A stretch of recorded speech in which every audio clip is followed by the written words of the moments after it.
Hello friends, હું છું રચના. આ બધાનું સ્વાગત છે મારી યુટ્યુબ ચેનલ વોઇસ ઓફ હાર્ટમાં. તો વિડીયોને લાઇક એન્ડ સબસ્ક્રાઈબ કરવાનું ન ભૂલતા. આજનો આપણો ટોપિક છે બાની વાર્તાઓ. એક જંગલ હતું. તેમાં એક ઊંટ અને ગધેડો રહેતા હતા. તે બંને વચ્ચે દોસ્તી થઈ. તે બંને જંગલમાં સાથે ફરે, ખાય, પીવે અને મજા કરે. એક દિવસ ઊંટને શેરડી ખાવાનું મન થયું. ગધેડાએ કહ્યું કે નદીને પાર શેરડીનું એક ખેતર છે. આથી બંનેએ નક્કી કર્યું કે આજે રાત્રે શેરડી ખાવા માટે જાશું. પરંતુ રસ્તામાં નદી આવતી હતી અને ગધેડાને તરતા આવડતું ન હતું. એટલા માટે ઊંટે તેને પીઠ પર બેસાડીને નદી પાર કરાવી. પછી બંને શેરડીના ખેતર સુધી પહોંચ્યા. શેરડી ખાવાનું શરૂ કર્યું. શેરડી એટલી મીઠી કે બંનેએ ખાધા જ કરી. પછી દરરોજ આ રીતે શેરડી ખાવા માટે જવા લાગ્યા. એક રાત્રે શેરડી ખાતા ખાતા ગધેડાભાઈને ગીત ગાવાનું મન થયું. ઊંટે તેને સમજાવ્યું કે ગધેડાભાઈ, તમે ગીત ન ગાઓ. જો ખેડૂત જાગી જશે તો આપણે બંનેને માર પડશે. પણ ગધેડાભાઈ તો માન્યા નહીં.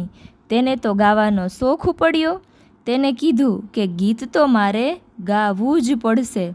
ગધેડો મૂર્ખ હતો. ઊંટે સમજાવ્યા છતાં ન માન્યો અને જોર જોરથી ગાવા લાગ્યો. આ અવાજ સાંભળીને ખેડૂત જાગી ગયો. ખેડૂતને આવતા જોઈને ગધેડો ત્યાંથી ભાગી ગયો અને ઊંટ ત્યાં જ ફસાઈ ગયો. ખેડૂતે ઊંટને માર માર્યો. ત્યાં લંગડાતો ઊંટ બહાર આવ્યો. ગધેડો ત્યાં બહાર તેની રાહ જોઈને બેઠો હતો. ઊંટે કહ્યું, જોયું ને ગધેડાભાઈ, આનું પરિણામ સારું ન આવે. એમ કહીને બંને ચાલતા થયા. પાછી રસ્તામાં નદી આવી. ગધેડાને તો તરતા આવડતું ન હતું. આથી તે પાછો ઊંટની પીઠ પર બેસી ગયો. અડધે પહોંચતા ઊંટે કીધું કે મને તો પાણીમાં આળોટવાનું મન થયું છે. ગધેડાભાઈએ ના પાડી કે રહેવા દો ઊંટભાઈ, અત્યારે પાણીમાં ન આળોટાય. પણ ઊંટ તો ન માન્યો. તેણે પાણીમાં આળોટવાનું શરૂ કર્યું અને ગધેડો તેની પીઠ પરથી પાણીમાં પડી ગયો.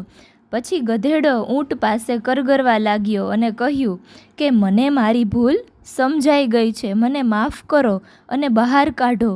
ઊંટને ગધેડા પર દયા આવી અને તેને પાછો પીઠ પર બેસાડી નદી કિનારે લઈ ગયો.